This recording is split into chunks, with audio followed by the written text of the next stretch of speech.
말씀 구약성경 창세기 24장의 말씀입니다. 창세기 24장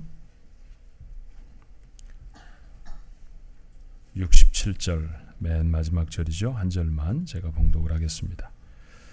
이삭이 리브가를 인도하여 그의 어머니 사라의 장막으로 들이고 그를 맞이하여 아내로 삼고 사랑하였으니 이삭이 그의 어머니를 장례한 후에 위로를 얻었더라. 아멘. 지난 주간 매우 더웠는데 또 갑작스럽게 이렇게 안개가 끼고 교회 오니까 참 서늘하네요, 그죠? 건강에 특별히 조심하셔야 되겠습니다. 건강하시길 바랍니다. 퀴즈 하나 내고 시작할까요? 혹시 여러분이 알고 계시는 영어 단어 중에 가장 길이가 긴 영어 단어를 알고 계십니까? 어떤 것이 가장 길까요? 스마일이라는 단어를 누가 알아맞추셨을까요? 스마일이 왜 가장 긴 단어일까요? 두 개 같이 뜨면 안 되는데 같이 떠버렸네. 안 되는 모양입니다. 조작이 안 되는가 봐요. 스마일이라는 단어를 S를 떼놓고 보면 마일이죠, 그죠? 마일이 들어있는 단어는 아마 스마일밖에 없는 것 같아요. 그래서 어떤 사람 그런 얘기를 하더라고요. 잘 웃어주는 웃음 하나로 한 1마일을 달려갈 기운을 얻는다. 1마일 뿐이겠습니까? 그렇죠? 오늘 특별히 부부주일로 제가 지켰으면 하는 마음이 있는데 부부에 대한 설교를 좀 드릴 겁니다.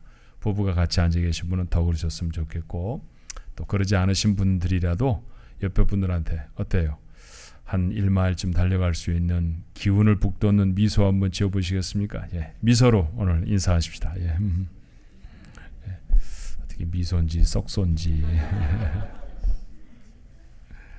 말을 하라고 그러면 괜찮은데 또 웃으라고 그러면 참 그렇죠? 그만큼 우리가 숙달이 되지 않고 잘 못 웃는다 그거죠. 가족들과 함께 사랑의 웃음을 나눌 수 있는 여러분 되기를 바랍니다. 성경 속에 가장 이상적인 부부가 있다고 하면 누굴까?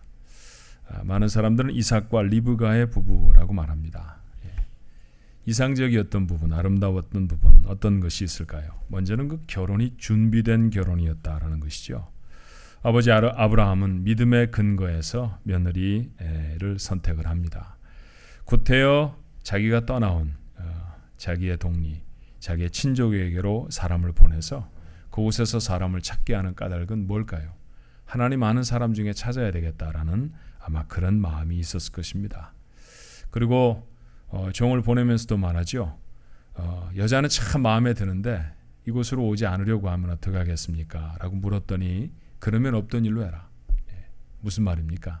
가나안이라는 곳은 하나님이 사명으로 주셔서 와 있는 곳인데 세상의 어떤 것도 하나님이 주신 사명을 포기하게 할 것은 없다. 사명을 분명히 붙들고 아내를 찾으려고 했던 아들의 아내를 찾으려고 했던 아브라함의 믿음을 볼 수 있습니다. 이 일을 수행하던 청지기도 얼마나 하나님을 신실하게 의뢰했는지 몰라요. 메소포타미아라는 곳까지 올라갔습니다. 먼 거리였어요. 그 전에 한번 와봤을까요? 어쩌면 초행이었을지도 모릅니다. 길도 잘 모르고 동리가 어떤지도 모르고 또 누구를 만나야 할지도 모르는데 우리 이런 거 보고 하는 말 있잖아요. 모래 속에서 바늘 찾기라고. 아마 그런 걸 겁니다. 어떻게 내가 메소포타미아라는 곳에 가서 내 주인 아브라함의 사랑하는 아들 이삭, 그 이삭의 아내감을 찾을 수 있을까? 이 사람이 의지했던 건 뭘까요? 이쁜 여자를 만나면 참 좋겠다. 돈 있는 여자를 만났으면 좋겠다. 또 재능 있는 여자를 만났으면 좋겠다. 이런 것이 아니었어요. 자기의 눈, 자기의 재능, 자기의 가지고 있는 경험을 의지한 것이 아니라 하나님만 의지합니다. 하나님, 제가 이렇게 할 테니까 그 일에 하나님 응답해 주시면 그 사람이 하나님이 주시는 아내감인 줄 알고 그를 내가 데리고 가겠습니다. 하나님 앞에 이렇게 간절히 기도했고요. 하나님은 그 기도에 응답하셔서 아브라함의 조카의 딸이었던 리브가를 만나게 하시죠. 얼마나 하나님의 놀라운 섭리가 있었는지 몰라요. 자, 아무리 주변의 사람들이 결혼을 잘 준비해도 결혼하는 당사자들에게 준비가 잘못되어지면 이거는 별로 효력이 없습니다. 그런데 결혼하려고 하는 당사자 이삭도 기도하는 사람이었어요. 자, 창세기 24장 36절의 말씀에 보니까 이삭이 저물 때 들에 나가서 묵상하다가 눈을 들어보매 낙타들이 왔다라고 말합니다. 이 낙타에 자기의 아내로 이제 선택이 되어지는 리브가가 함께 오고 있는 것이죠. 자, 집에서 기르던 가장 신실한 종을 자기 아내를 찾기 위해 메소포타미아 지방으로 보냈다고 했을 때 아마 이 이삭의 가장 큰 기도의 제목은 좋은 아내를 만나게 하옵소서였을 것입니다. 그리고 그 기도를 얼마나 끊임없이 하고 있었느냐 하면 들에 나가서 저물 때에도 그는 묵상하는 사람, 기도하는 사람이었다라는 것이죠. 그 기도가 자신의 배우자를 위한 기도였으면 틀림이 없습니다. 자, 그렇게 만난 리브가는 또 어땠을까요? 65절의 말씀에 보니까 리브가가 눈을 들어 이삭을 바라보고 낙타에서 내려서 면박을 취하여 스스로를 가렸다라고 말합니다. 그렇죠. 요즘 세상처럼 좀 이렇게 되바라진 그런 모습이 아니라 얼마나 아름답고 좋은 모습으로 그렇게 결혼을 준비하는 사람들인지 모릅니다. 결혼하고 난 다음에도 두 사람에게는 기도가 끊이지 않습니다. 40에 이삭은 결혼을 하게 되었는데 60살이 되어지도록 아이를 갖지를 못했습니다. 아버지 아브라함은 이런 때 어떻게 했을까요? 아내 사라의 제안을 따라서 하갈이라고 하는 첩을 두었죠. 그렇지만 이삭은 20년 동안 기다렸습니다. 인내할 줄 알았다는 것이죠. 무작정 참았을까요? 아닌 것 같습니다. 25장 21절의 말씀에 보니까 이삭이 그의 아내가 임신하지 못함으로 그를 위하여 여호와께 간구하며 여호와께서 그의 간구를 들으셨으므로 그의 아내 리브가가 임신했다고 말하죠.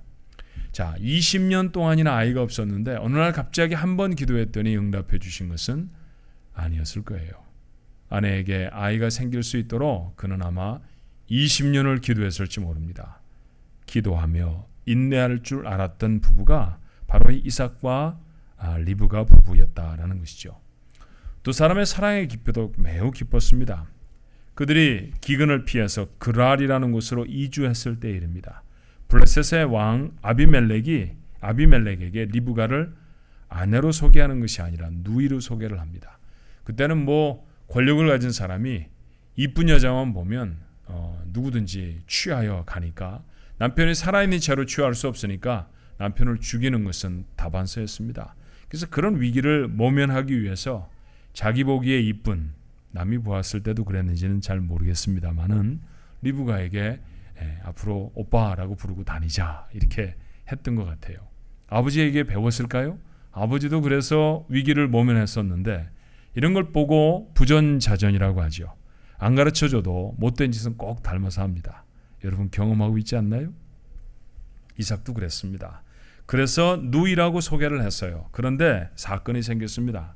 창세기 26장 8절의 말씀에는 이런 기록이 있죠. 이삭이 거기 오래 거주하였더니 이삭이 그 안에 리브가를 껴안은 것을 블레셋 왕 아비멜렉이 창으로 내다본지라. 얼마나 요란스럽게 끌어안았으면 이게 왕이 왕궁에서 볼 수 있을 정도였는지 정말 생각을 할 수 있죠. 창을 통해 내다보았으니 깜깜한 밤은 아니었을 것 같습니다. 나이도 그들은 적지 않은 나이죠. 조심도 해야 할 상황입니다만 두 사람이 깊은 사랑을 나누었다는 증거 아닐까요? 두 사람에게는 사랑이 있었습니다. 아름다운 관계이고 그래서 결혼 생활의 빛이라 칭해도 모자람이 없습니다. 그런데 그들에겐 이런 아름다운 삶의 부분만 있었을까요? 정말 환상적인 커플의 모습만 있었겠느냐 하는 것이죠. 그들에게 우리가 경험하는 것 같은 부부의 문제는 없었을까요? 어느 행가에 한국에는 급한 일이 불이 나거나 하면은 우리하고 다른 전화번호를 돌리죠. 우리는 911을 돌리는데 거기는 119, 119를 돌립니다. 119 구조대가 출동한 그 통계를 쭉 이렇게 이야기하는 걸 제가 듣게 되었는데 부부싸움 때문에 출동한 경우가 1353건이래요. 불자동차는 불났을 때만 부르는 게 아닌가 봅니다. 그러고 보니까 부부 사이의 불도 불자동차가 와야 꺼지나 하는 생각을 했던 적이 있어요.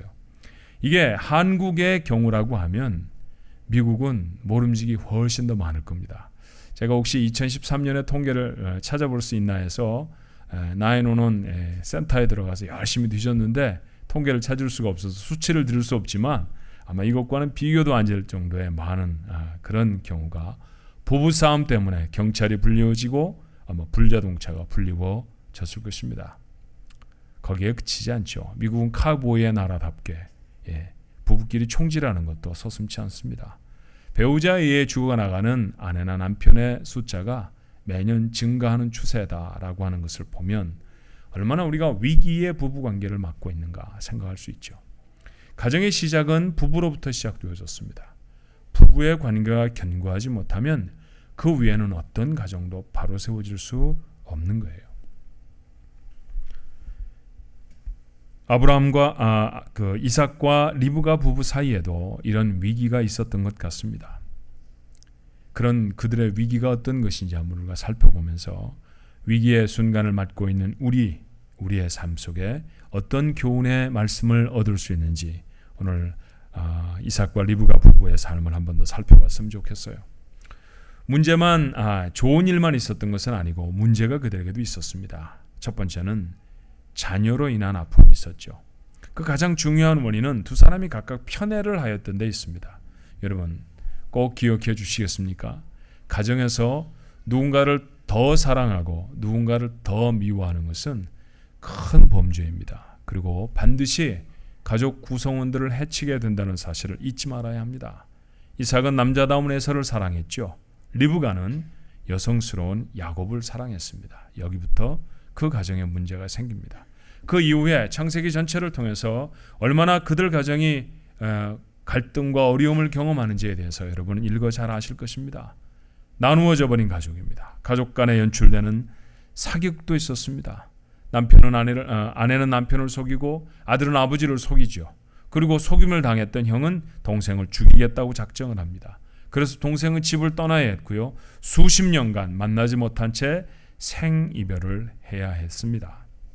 그래서 그들의 두 아들은 쌍둥이이면서도 평생을 갈등 속에 살아야 했습니다. 보는 것만으로도 고통스러운 가정입니다. 뿐만 아니라 자녀의 결혼 생활을 지도하는데도 실패해 버렸습니다. 오늘날 많은 가정이 안고 있는 문제 중에 하나입니다만 이삭의 가정도 예외가 아니었어요. 창세기 26장 34절로 35절의 말씀에 보니까 에서가 40세 헷 족속 브리에의 딸 유딧과 헷 족속 엘론의 딸 바스맛을 아내로 맞이하였더니 그들이 이삭과 리브가의 마음에 근심이 되었더라. 자신의 어머니 리브가를 얻어들였던 할아버지의 마음과는 얼마나 많이 다릅니까?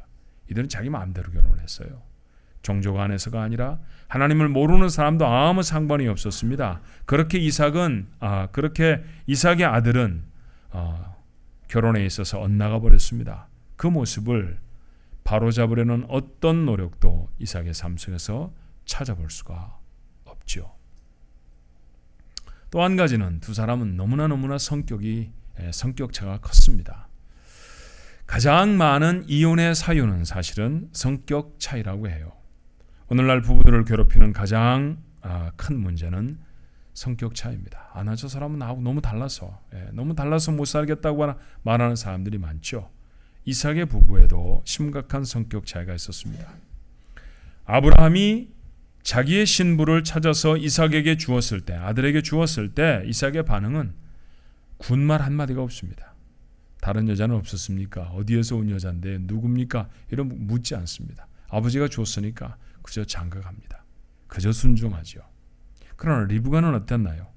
리브가에게 아브라함 가문으로 결혼하는 것이, 시집을 오는 것이 어떻겠느냐고 종이 제안을 했을 때 그녀는 가족의 선택이 아니라 자기 스스로 결정하고 그리고 속히 따라 나섭니다. 도리어 가족들은 좀 며칠 쉬다가 가라고 말해도 그는 결혼하기 위해서 아브라함의 집으로 오는데 주저하지 않았죠. 이삭은 자신의 종들이 판 운물을 블레셋 사람들이 메워버렸을 때 하나를 메우면 묵묵히 또다시 다른 운물을 파곤 했습니다. 여러분, 중동 지방에서 운물 하나를 판다는 게 쉬운 일 아닙니다. 아무데나 파면 물이 나오는 한국과는 정말 다른 곳이에요. 물이 있는지 없는지 찾아야 하고요. 깊이도 엄청나게 깊습니다. 운물 하나를 파는데 엄청난 비용과 엄청난 노력이 들어야 합니다. 많은 시간이 들어야죠. 근데 그런 것을 누군가 메워버리면 걷어붙이고 나가 싸워야 하지 않았습니까? 그 우리 아버지가 판 건데, 내 건데 왜 너희들이 메웠느냐고 그렇게 싸워야 합니다. 근데 이삭은 그럴 줄 몰랐어요. 하나를 메우면 다른 곳에 찾아가 또 운물을 팝니다. 성경은 그저 운물을 판다라고 표현했지만 이 운물을 판다라는 말을 이루기 위해서 그가 치러야 했던 희생과 노력은 엄청난 것이어야 했을 거예요. 근데 그 운물을 또 막습니다. 그럼 이번에는 좀 싸워야 하지 않나요? 그런데 또다시 2주에 또 다른 음모를 팝니다. 그 음모를 또 막습니다. 또다시 2주에서 또 다른 음모를 파지요.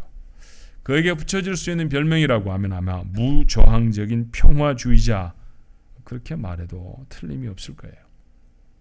그런데 리브가는 어떻습니까? 아들이 둘 있었습니다. 근데 자기는 야곱을 더 사랑했죠. 늘 집안일도 도와주고 심부름 잘하고 싹싹하고, 그래서 더 사랑했던 모양입니다. 편애를 한 것이라고 말씀드렸었죠. 그런데 그 아이가 더 큰 축복을 받았으면 싶었습니다. 엄마가 이런 마음을 가졌다는 것부터가 범상치 않습니다. 두 아들 중에 이 아들이 더 복을 받았으면 좋겠어. 이거 쉬운 마음이 아니거든요. 그런데 리브가는 그런 마음을 가졌어요. 문제는 둘째였습니다. 둘째가 더 큰 복을 받으려는 방법, 받을 수 있는 방법은 한 가지밖에 없었죠. 아버지를 속이는 것이었습니다. 서슴지 않습니다. 거짓된 방법이라도 서슴지 않고 행하는 투사적이고 적극적인 성격의 소유자이죠. 무엇인가를 결정할 때 이삭이 결정했다는 기록을 거의 찾아볼 수 없습니다. 대부분의 결정은 다 리브가가 합니다. 어쩌면 클린턴과 힐러리 같은 부부였을지 몰라요. 클린턴이 8년 동안의 대통령을 하고 난 다음에 퇴임을 하면서 백악관에 출입하던 기자들이 그동안에 클린턴이 찍힌 사진들을 쭉 전시를 했는데 수천 장의 사진을 전시를 했어요. 그게 타임인지 라이프인지 하는 잡지에 그 많은 사진이 다 실린 적이 있었습니다. 제가 다 보지는 않았는데요. 한눈으로 쑥 훑어봐도 가장 많은 사진은 무엇이었는지 아십니까? 힐러리 귀에다 대고 귓속말을 하는 클린턴이었어요. 그게 가장 많더라고요. 여러분도 눈에 선하죠? 늘 아내의 귀에다 대고 뭔가를 말하는 남편. 클린턴보다 힐러리가 강하다는 사실 우리 부인하지 않잖아요. 우리 교회 여자들도 대부분 그렇습니다. 몇 년 전에 줄다리기를 했는데요. 남자 20명, 여자 20명 뽑아서 줄다리기 했죠. 여자가 이겼습니다. 이럴 수는 없다. 다시 했죠. 또 졌습니다. 그 이유는 우리 아무 얘기도 안 합니다. 우리 교회는 여자가 강한 교회다. 그런 아내와 함께 산다는 것은 또 다른 얘기일 거예요. 교회에서 가끔씩 보는 집사가 강하면 괜찮죠. 강한 집사가 물건도 들고, 강한 집사가 뭐 이렇게 강집사 얘기하는 건 아니고요. 강한 집사입니다. 바닥도 닦고 뭐 그러니 뭐 편할 수 있는데, 아내가 나보다 늘 강해서 뭐든지 다 결정해야 한다. 쉬운 일이 결코 아니었을 거예요. 갈등이 왜 없었겠습니까? 참 많이 힘들었습니다. 이 정도의 성격 차라고 하면 두 사람이 퍽 괴로웠을 거예요. 갈등도 대단했을 겁니다. 거기에 그치지 않아요. 이삭은 심리적으로도 상처를 깊게 소유한 사람이 아니었겠는가 추정이 되어집니다. 이삭의 어린 시절은 부유한 가정에서 출생했죠. 모자란 것이 없었습니다. 고난이라는 양분이 없는 어린 시절을 보내죠. 우리 이런 걸 뭐라고 말하냐 하면 온실안의 화초 같다, 그렇게 말하잖아요. 찬바람이 불면 그 화초는 죽습니다. 그런 어려움이 닥쳤을 때 견뎌낼 수 있는 힘이 없다는 거죠. 집안의 귀한 아들이었습니다. 100세가 돼서 얻었는데요. 사라가 그를 낳고 웃음이라고 이름 지어준 거 아시죠? 이삭은 다른 뜻이 아닙니다. 웃음이라는 뜻입니다. 너무 좋다, 그런 뜻이죠. 이삭을 보는 사람도 다 좋았습니다. 아버지 가진 모든 재산 이삭에게 다 물려줍니다. 25장 5절의 말씀에 보니까 아브라함이 이삭에게 자기 모든 소유를 주었고, 아브라함에게 아들이 이삭만 있었던 건 아닙니다. 그런데 이삭에게 다 주었습니다. 이삭에게 문제가 되어질 만한 것은 아브라함이 살아있는 동안, 아버지가 살아있는 동안에 다 처리해 주었습니다. 그러니 땅 짚고 헤엄치기의 인생 같은 것 살았을 거예요. 그런데 고난이 없었던 것은 아니었습니다. 심각한 고난이 있었죠. 이복형과의 갈등은 도저히 피할 수가 없었어요. 21장 9절의 말씀입니다.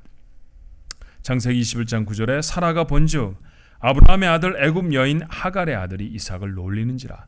오늘 여기는 놀리는지라 그랬습니다만 우리 옛날 가지고 있던 성경에 보니까 희롱했다고 말하고 있죠.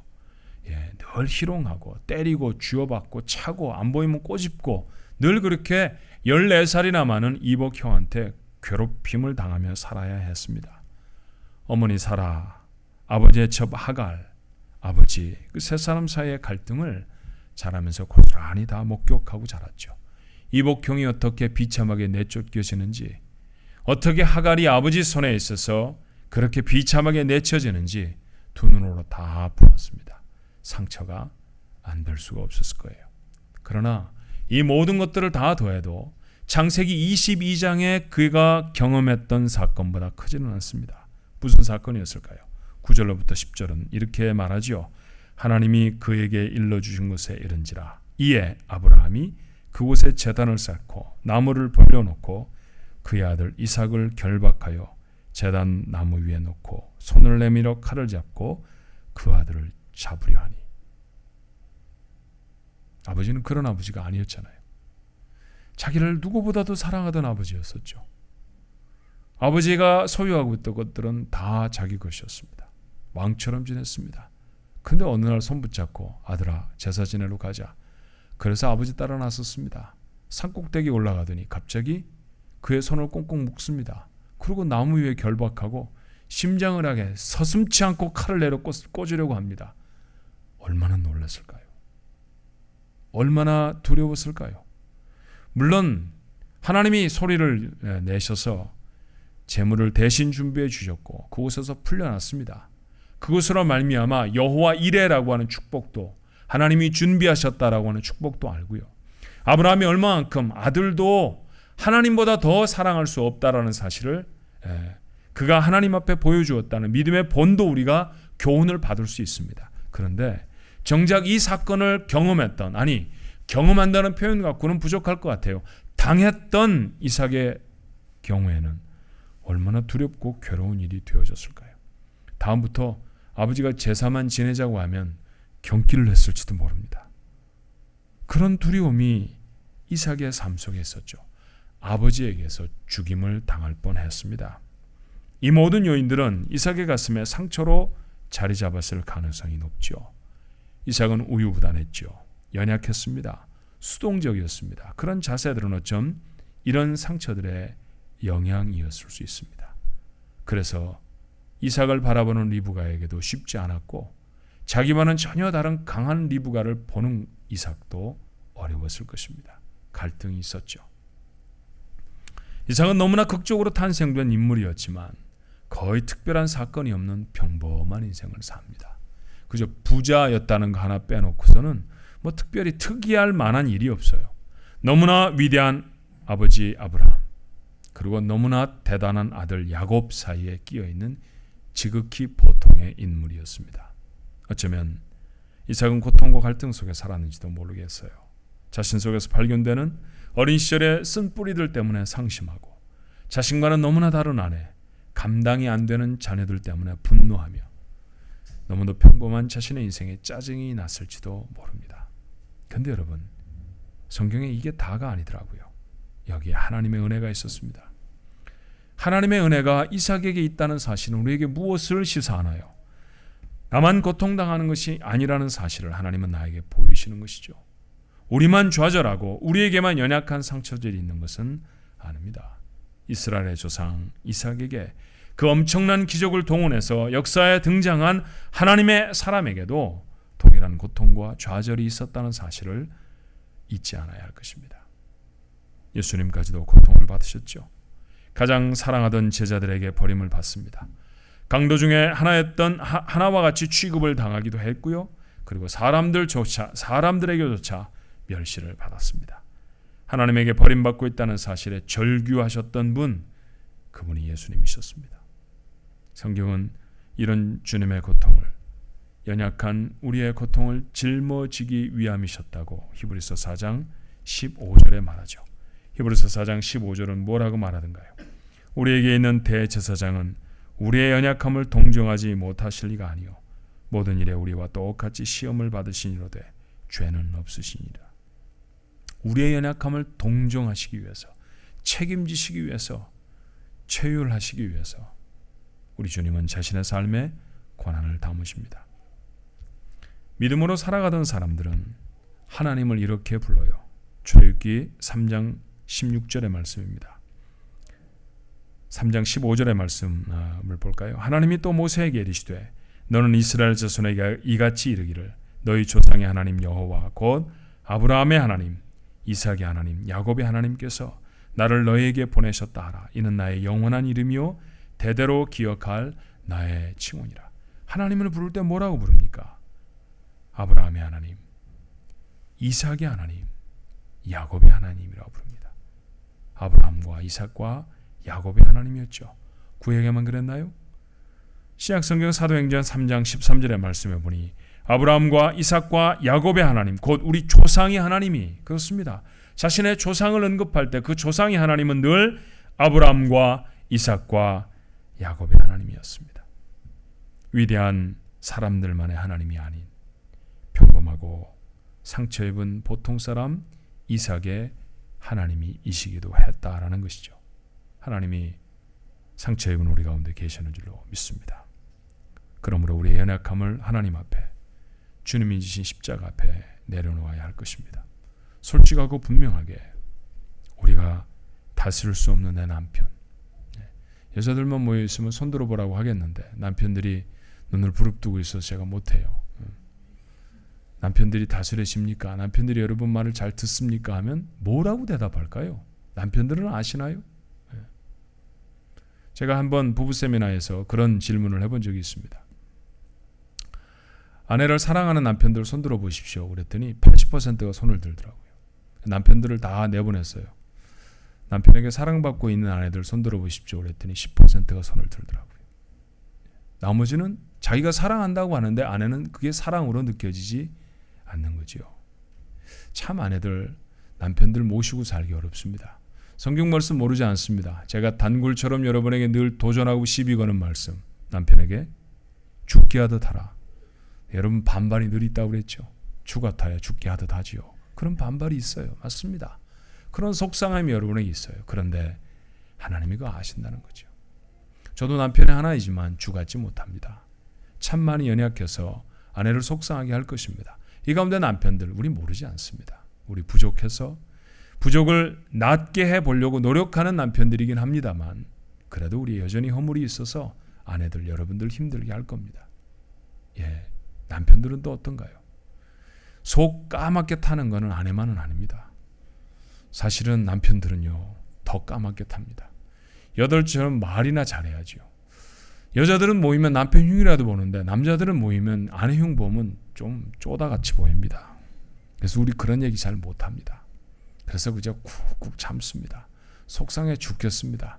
어느 날 자동차 타고 가는데 혼자 타고 가는 자동차의 악셀레다 소리가 예전과 다르게 붕 하면 그거 마음이 시커매졌다 그런 뜻입니다. 그리고 어디론가 뛰쳐나오고 싶어 하죠. 맞아요. 남편들 속에도 그런 상처가 있습니다. 우리 성경 모르지 않습니다. 성경 우리에게 말하죠. 그리스도께서 교회를 사랑하신 것처럼 아내를 사랑해라. 이러면 아내를 위해 생명 주어야 하는데 모르지 않잖아요. 성경 열심히 배웠으니까 알잖아요. 목사가 한두 번 설교한 거 아니니까 그 도전으로 여러분 마음에 심은 것 저 압니다. 여러분이 그렇게 알고 계시다는 사실 저 분명히 확신합니다. 그런데 생명을 걸어줄 만큼 아내가 사랑스럽지 않은 것도 사실인데 어떡합니까? 우리의 부족함이 거기 있어요.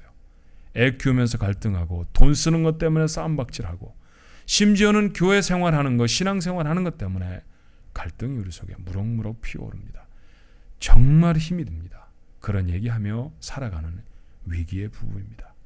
이야기의 전부를 다 들으셨죠. 이삭은 하나님이 함께 하시는 사람이었습니다. 그래서 후손들이 말할 때 하나님은 이삭의 하나님이었습니다. 우리의 하나님이기도 하겠죠. 갈등과 어려움을 갖고 있는 우리의 가운데도 하나님은 함께 하시는 줄로 믿습니다. 사랑하라고 주신 자이고 존경하고 따라가라고 주신 자입니다. 그러니 도우실 줄로 믿습니다. 허물과 어려움이 있어도 싸움을 하고 911을 부르는 것이 아니라 우리 하나님 앞에 기도하는 일로 나가야 하지 않을까요? 우리가 정말 견고한 부부가 되어질 때 아닌 것처럼 갈등이 하나도 없는 것처럼 대충 덮고 사는 부부가 아니라 정말 사랑하고 정말 좋고 정말 우애하고 정말 소중한 서로가 되어질 때 그곳에서 태어난 그곳에서 자라나는 그곳을 떠나는 자녀들의 삶은 달라질 것입니다. 그런 부부에서 섬김을 받는 부모님도 행복할 줄로 믿습니다. 부부 사이에 아무것도 없는 것이 아니라 하나님이 계셔야 할 줄로 믿습니다. 하나님이 여러분 속에 계셔서 형편없이 부족한 남편, 연약한 아내, 아버지 되고 어머니 되어진 모습 도우시고 함께 하셔서 새롭게 하시는 축복이 여러분 가정에 있기를 축원합니다. 기도하십시다. 5월 가정의 달을 맞이해서 가정에 대해서 생각하고 있습니다. 자녀들을 하나님 앞에 바로 키워야 하는 것도 필요하고 부모님을 잘 공경해야 하는 것도 중요한 일이지만 그러나 가정의 출발이 부부인데 부부가 갈등하며 무엇을 할 수 있습니까? 갈등하는 부부가 어떻게 부모를 공경할 수 있겠으며 갈등하는 부부 속에서 어떻게 건강한 아이들이 잘 자라날 수 있겠습니까? 아버지 하나님, 이삭과 리브가는 멋진 출발을 했던 사람들이었고 삶 속에 담았던 축복도 적지 아니한 사람이었습니다. 그래서 부러워할 만한 부부인 줄 알았습니다. 근데 꼼꼼히 생각해보고 살펴보니 저들 속에도 갈등이 참 많았던 것 같습니다. 갈등에도 불구하고 사랑할 수 있었던 까닭은 하나님이 저들에게 은혜를 베푸셨기 때문입니다. 이삭이 어머니를 잃어버리고 그리고 아내를 얻었을 때 저가 위로를 얻어서 하나님 앞에 평안한 삶이 되어졌던 것처럼 아버지, 저희들 부부 가운데도 하나님 주시는 은혜가 넘치게 하여 주옵소서. 갈등하고 어려울 때마다 속상해하고 포기하고 절망하는 것이 아니라 하나님 앞에 아뢰고 기도하게 하시고 하나님의 회복하시는 은혜를 만날 수 있게 도와주셔서 건강한 부부, 건강한 가정을 이루게 하여 주시옵소서. 자녀도 잘 키워내게 하시고 부모도 잘 섬기게 하시고 교회도 잘 섬겨서 하나님께 영광을 돌리고 그 가운데 살아가는 저희들도 기쁘고 즐거운 행복한 인생들 되어지도록 도와주시옵소서. 이삭과 리브가를 도우셨던 것처럼 우리도 도와주실 줄로 믿습니다. 예수님 이름으로 간절히 기도하옵나이다. 아멘.